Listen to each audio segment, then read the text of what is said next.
Welcome to Unlocking Potential, the conversation where we dive deep into the world of professional coaching. I'm your host, Mithun, and I'm thrilled to have you here with us today. As coaches, they are on a mission to empower individuals, ignite transformation, and guide their clients toward their fullest potential. Whether you are a seasoned coach or just starting out, this conversation is your go to resource for inspiration, practical tips, and thought provoking conversations. If you are looking to start coaching for yourself, this will help you chart your expectation. In this episode, we will explore the art and science of coaching, share success stories, and learn from industry expert. From life coaching to executive coaching, from career development to personal growth, we will cover it all. So grab your favorite beverage, find a cozy spot, and let's embark on this journey together. Whether you're tuning in during your morning commute, a workout session, or while sipping tea in your favorite armchair, we promise to deliver valuable insights that will elevate your coaching practice.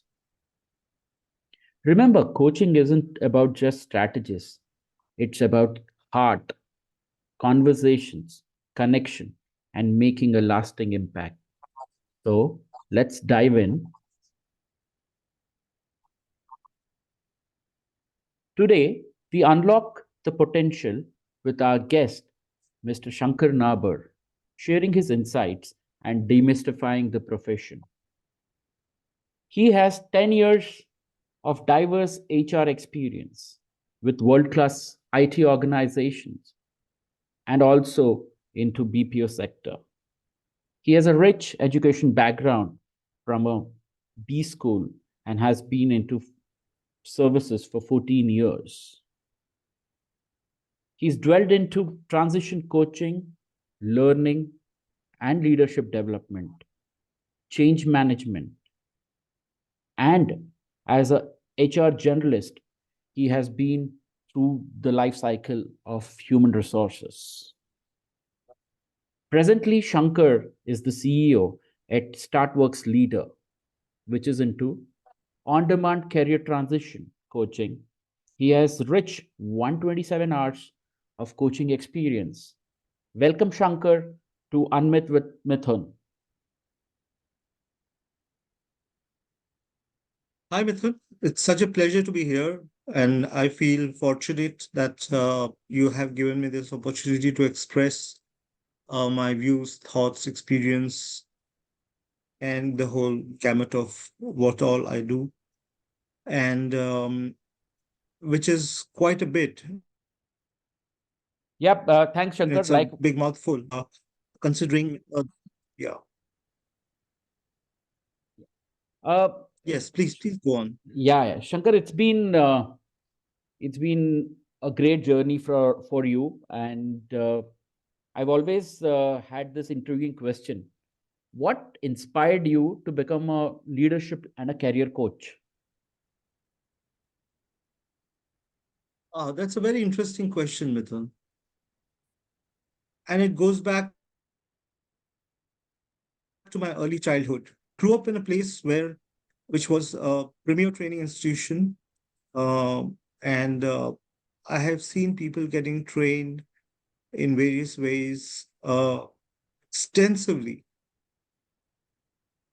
Now, after that, I will jump to 2008, where I came across a very interesting book by Marshall Goldsmith, and it was called What Got You Here Won't Leave You. It was one of the bestsellers of those days and still is. And Marshall Goldsmith is, well, at a place in the coaching fraternity where uh, when he says something, then it really creates an impact on people. Um, Now, so that was really the thing which triggered me, it triggered the process of, getting, business and trying to start a company called the Starworks Leadership Center and Network. That was in 2008.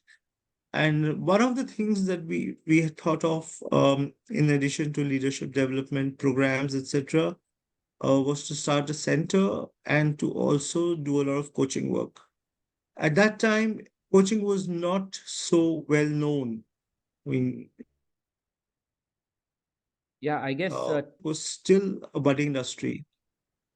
I completely agree. 2008, I was just trying to read more on personal professional coaching. I think it's caught up in last 5 years or so, while this has been there in various forms and shapes. Especially, I mean, sports is the great example, right? A team's performance is always pegged at the Absolutely. coach. Yeah, and I think Absolutely. And you'll be surprised. Yes, you'll be many sport coaches actually end up becoming executive coaches sometime in their career. It's not yeah. funny. Yes, it's you're right. I mean, my personal experience of hearing master classes from Gary Kristen and Anil Kumble during few of my leadership training programs, they've been very valuable, and they helped me shape my thoughts in right direction. So, coming to you, just wanted to understand more. What's your approach towards coaching individuals in their career development? Yes, that's an interesting question because I only coach individuals. I don't do group coaching.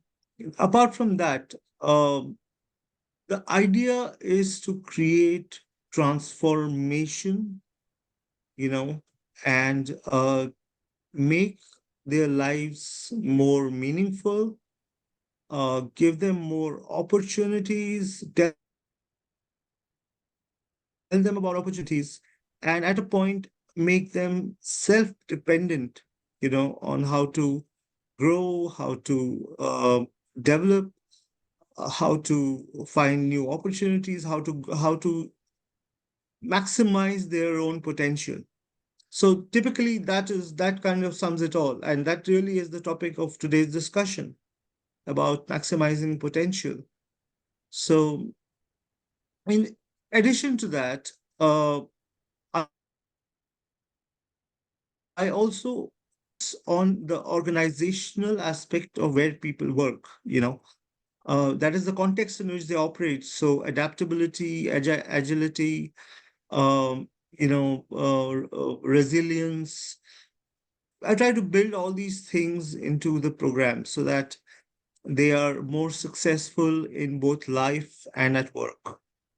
Great. So, in the era of bespoke, I mean, bespoke is the word. Everyone wants it customized to the T, and I guess coaching more so needs to be that way. Absolutely. So the individualization and personalization is like the key concept here. Yeah. So, I'm sure you do a kind of SWOT. So, how do you assess the strengths and weaknesses of individuals? Is there a way? Is there an approach which you have, a framework? Would you want to share more about that? Again, a very interesting question. We rely a lot on so diagnostics or assessments, as we call it, are key both at the organizational level and at the individual level. In addition, we have a conversation either before or after or both the diagnostics have happened. The diagnostics could involve feedback from just the manager or you know the initial brief, or it could something that we actually bring out through powerful questioning. Now, that is another very key term in the coaching industry. Powerful questioning is what takes you there, you know, the right questions at the right time. And the impact of powerful questioning is that people have insights, they come up with their own solutions to their own problems. And that is the best way to bring about change or set goals for them. And we do it uh, repeatedly. So we follow up on what goals are set, and we see where we can further improve or the weaknesses, or grow on their strengths, or Oh, play that on their strengths. yeah. So that's a pretty interesting approach. So there's a lot of measurement of what you've assessed start before starting the coaching, and then you follow up and see where you are against the assessment which is being made. uh, am I summarizing it right, or is there a methodology which you've probably have for career goals, or tailoring certain thing once you've assessed the weakness and strengths? More about post assessment, what is the methodology? So one of the ways that we also go 360-degree appraisal, not an appraisal, 360-degree assessment. And Yeah. what happens is that we follow up on those assessments and find out whether there is a change in the feedback. In addition to that, we can always run the diagnostic tests again. Typically, we don't run the same diagnostic test for at least 6 months, because it's difficult to see any change, at least to the extent that we expect. So we might use a different tool. We might use, um, the feedback that we are getting, and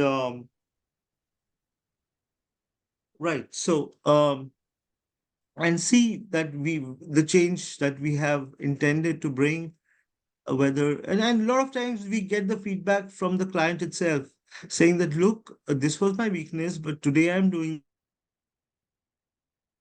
this, and it is mostly because of the kind of process you have put us through. So now the question remains as to how do you sustain that change that you're talking about. So that's why we follow up on the calls that we have with our clients, or meetings that we have with our clients, on a repeated basis, to make sure that they're staying on the path. Great, yeah. Uh, so this brings us to a very interesting question which comes to my mind. Uh, Again, Genesis is sports. The Indian cricket team has had a major influence by the coaches they had in the past. Uh, during the time of Ravi Shastri, now with Rahul Dravid. So, as a professional personal coach, do you also try helping the individual assess his leadership style? Can you speak more about how do you work in that area of leadership styles with the individuals? Yes. Um, to be precise, in the case of leadership styles, uh, it's difficult to get into the theory of leadership, because the environment has changed so much. And like I said earlier, adaptability is one of the key skills that a person needs to have. And adaptability very easily built into a person by a coach. It is something which is very core to a person's values, and to the culture they come from, or how they respond to the organization's culture, or how they align their values and culture with the organization's culture. So there are many aspects to leadership style, and all of them all of these aspects built into the person's psyche. So some of it can be learned, some of it is very innate, and it has to be a very individualized solution to every person's leadership ambitions or leadership potential or leadership plans, career plans, high potential or training, So we have to look at multiple aspects of this issue and solve it. It doesn't just get solved by coaching. So leadership is that one thing where the environmental factors are really, really, contributing to the person's ability to perform as a leader or potential to perform as a leader. Great. So, So, one there is no one size fits all. You know. yeah. Yeah, so this also you made a very relevant point. It's a VUCA world outside. It's pretty agile, very dynamic. Things are happening uh, at breakneck speed. Uh, as a coach, how do you stay updated uh, uh, of these trends? Because these changes, as you also mentioned, You'll be have surprised. yeah. Absolutely. Yes. So now, what happens is when we talk of career development as part of our, coaching process, we ensure that we discuss with the client on what kind of certifications or educational, um, background the person comes from.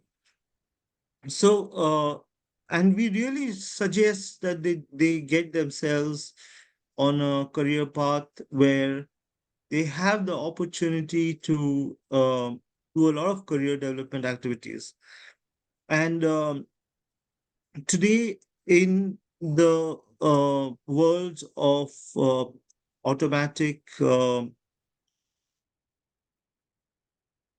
resume systems, typically a lot of keywords such as certification or what requirement the end customer has, meaning the employer has, it's critical to get the right kind of certifications. You can't just say I volunteered for something or I, you know, went out for this training program and put it on your resume, etc. It does not have as much value as a certification has. So in my case, I have a team mobility coach from Randstad Rise Smart. And so my focus is really not on executive coaching at this point. And if I do, so that is my next level. If I were to get an ICF certification, um, so that is the path that I'm on basically. Oh, great. I'm sure a lot of executives will benefit once you reach there. And I'm sure you've already invested in 50 plus professional individuals coaching in the past. So, is there a tool which you use, Yes. tools or a set of, I mean, you mentioned about questionnaires and stuff. Can you throw light about uh, these tools? Right. So the more organized companies or corporations who are into this business, where the whole process of coaching is tracked and so it is very data oriented and then you can do a lot of data analytics, you can provide feedback, you can provide do corrective actions, you can use do predictive uh, um, you know um actions. Um, those tools are always there with them. Some of them extensively. Um, Now, as an individual coach who's operating freelance, I have yet not explored the possibility of acquiring such a tool for my coaching. At the point, I do feel that I am able to manage this activity on my own or by depending on some partners. For example, if I in my process, you have to rewrite your resume typically, and for that, honestly, I'm not equipped to write resumes, and so I depend on somebody who specializes in writing resumes, and I kind of obviously take their services. So that is one part of it. The other part of it is when it comes to, let us say, business coaching. I've been an entrepreneur for some time. I have some idea how it works. So I can do the basics. But I'd always ask someone who wants to start their own business to go out and talk to one of these incubators, who have these regular programs on how to run a startup business, etc., or a business coach who's specialized in business planning and execution and getting funds, etc., what have you, operational issues, so I can help them at a point where they can take a decision to go in for something like that. I can coax them into going for something like that and tell them that there is value in it, even if there is a small investment or a big investment involved. So So I that is understand. how I do it. Great. So what I understand is, apart from coaching the individual on his personal traits, you're also collaborating and also advising him on things if he requires assistance on his entrepreneur venture or his personal endeavors. As a coach, you're not only restricting yourself to a limited personal coaching, but also trying to be a soundboard. Did I understand it correctly, Shankar? Absolutely. We are 100% soundboards, Oh, and great. we are soundproof because the the identity of the coachee or the client is not disclosed to anybody. Hmm. The contents of the conversation are obviously completely confidential. So what happens is that creates a psychologically safe place for people to express and sometimes rather intimate information. And now the point is that we, because we are so seasoned, understand and empathize with them and intuitively suggest what to do. But suppose there was to be a problem where, um, again, we depend on specialists, is if there is a mental health issue, there's anxiety, there is depression, then, and they're not willing to acknowledge it, or they acknowledge it, but they say, we don't want to see a practitioner. So there we come in and say, you have to do this, but I can't share this information with anybody. So So we yeah, take them through their journey, life journey and career journey, and try to plug in wherever there leaks in the bottle, so to say. great. So you also ensuring confidentiality. I think that is the genesis of personal coaching. Uh, 100%. yeah. 100%.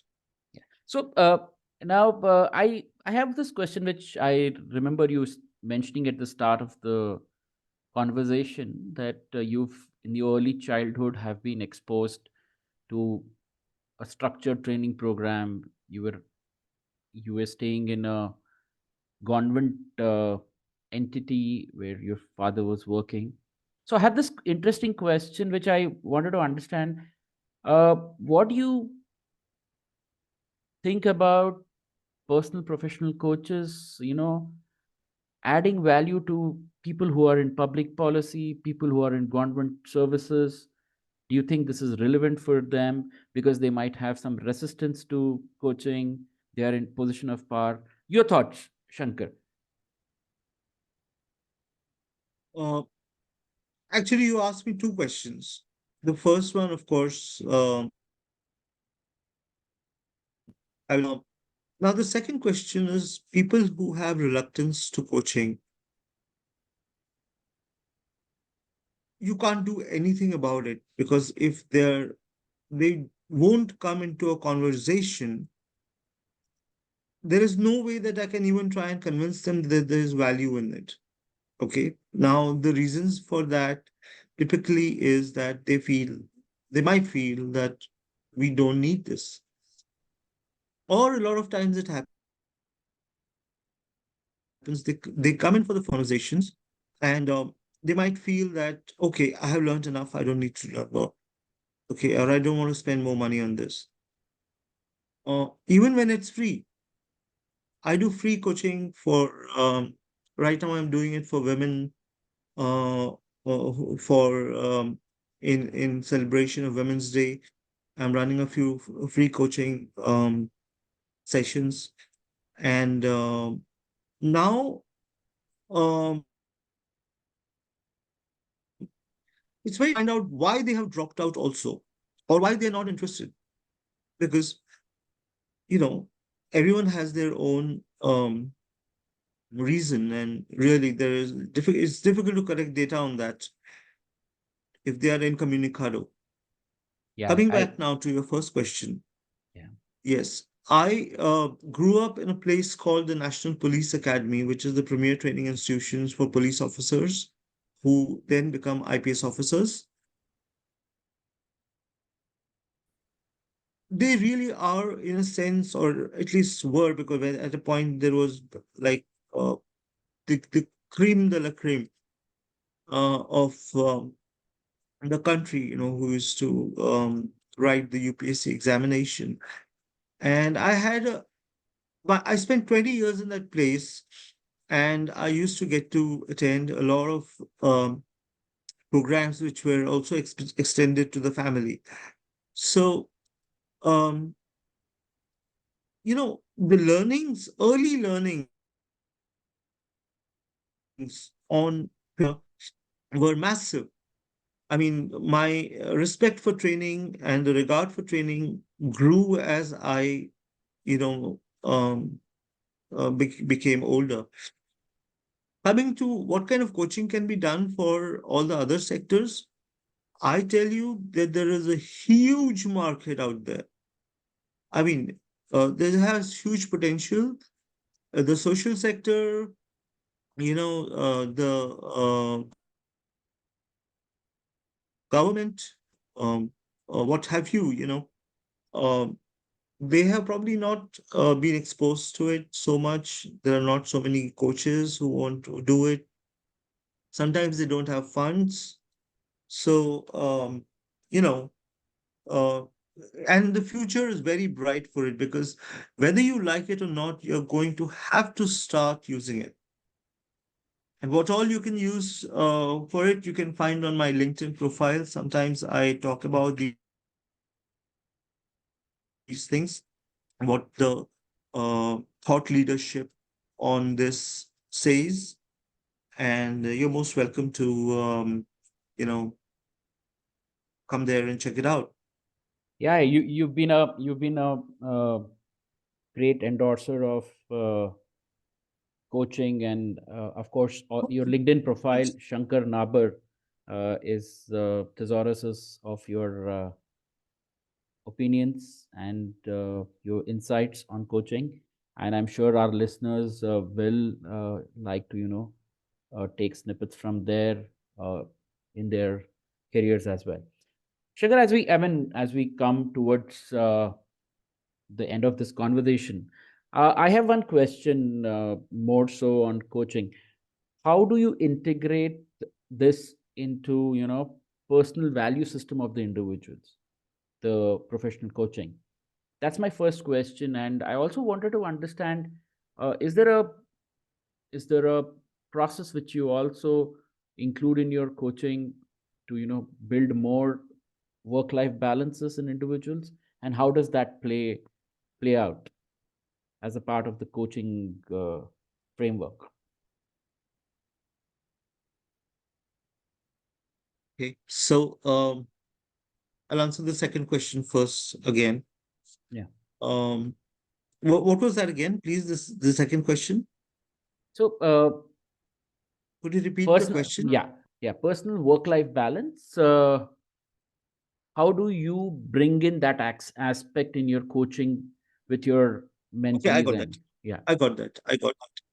yeah, Correct. So, see, there work-life balance is a very strange term. Okay. Um, it has many interpretations, and it is different in different contexts. So I can give you one context, for example. When you're younger, you're more energetic sometimes, and you would might be willing to give more time to your work without complaining, and you might also benefit more from it. And for example, you could be able to travel more, and you could be able to attend more meetings, and your priorities are very clear, that you want to achieve more and more at that stage in your life. And hence, hypothetically, your work is the predominant part of your life. Okay, I said very young, true. but that was, please don't get me wrong. It happens to me. I mean, I'm turning 50, but I'm still somebody who doesn't mind working on the weekends. I'm honest. Very true. I don't mind working on the weekends, but when I don't want to work and I want to take a holiday or a break, or a siesta in the afternoon, I want that flexibility and freedom from my employer also. So basically, what you're So now a saying lot of is, companies actually do that. yeah, you in Yes, essence, yes, please. you're saying is, do the right thing. If you enjoy doing it, timing is not a problem, but you Yes, ensure that the yes. priority is you as well as the work, and that needs to be balanced. No, I'm saying that people should get the flexibility to choose at or whatever stage of their career how, when, and what they want to work on, Very true. Okay. Yeah. right? So Yeah. I might, for a week, I might work 14 hours a day or 16 hours a day or even more. But then for a week, if I want to work only 2 hours a day, then I should have the option to do that. Or Got not it. work at all for first, let's say, 2 days or 3 days. In any case, if I have, but this is not truly work-life balance. Okay. So This is a small snippet of the action around the concept of work-life balance. Right. I'm talking about flexibility here. I'm talking about the individual being most important. I'm talking about the individual needs, and that person's attitude, and that person's priorities, like you said, of course. So, I hope that answers the question. Yeah, yeah, very well. Uh, on the last bit, how do you integrate personal values and career goals in your coaching process? As we come to close, like to Right, hear your thoughts, and then I like to summarize the conversation. Yeah. definitely. So, okay. Now, to understand values, we have to understand personality. Yeah. Okay. Now, values are at a level where uh, they are slightly deep into the personality. you know, Yeah. about a person's communication or behavior or attitude, all that is still at the outer skin of the personality. But values, for example, or even core values, are a little deeper. And to mess around with them is, when I say mess around with them, I mean you want to change them. Um, it takes a lot of effort, and it is possible some in coaching where we do what I was calling powerful questioning and being supportive, etc. When the person is willing to change, that insight has to come from the coachee or the client. Got it. Got it. So if a person, yeah. So, but again, like I said earlier, to sustain that change in values is now there is a problem here because people try to align a person's values with the organization's or culture, or they recruit people who are already having those values and can fit in easily into the culture, Very both true. of which are possible, but might not be the best thing for the individual. Where there is if there is a dichotomy in the value systems of, let's say, the manager, the most important part, Yeah. right? Yeah. Yeah. Yeah, Shankar, it's been a great conversation. Uh, your approach to coaching, your requirement of coaching across sectors, uh, and also the point you made, you know, integrating coaching into personal value systems, ensuring that you have work-life balance while you are working towards the organization goal. I guess the role of a coach is not just limited to a specific goal orientation, but it is an ongoing process where it's important that the coachee herself or himself also is open to getting coached and getting to conversations and being open about uh, the areas where support is required. Uh, Great conversation, Shankar. It was privilege having you on the conversation, and we look forward to having you again on the show. Thank you so much.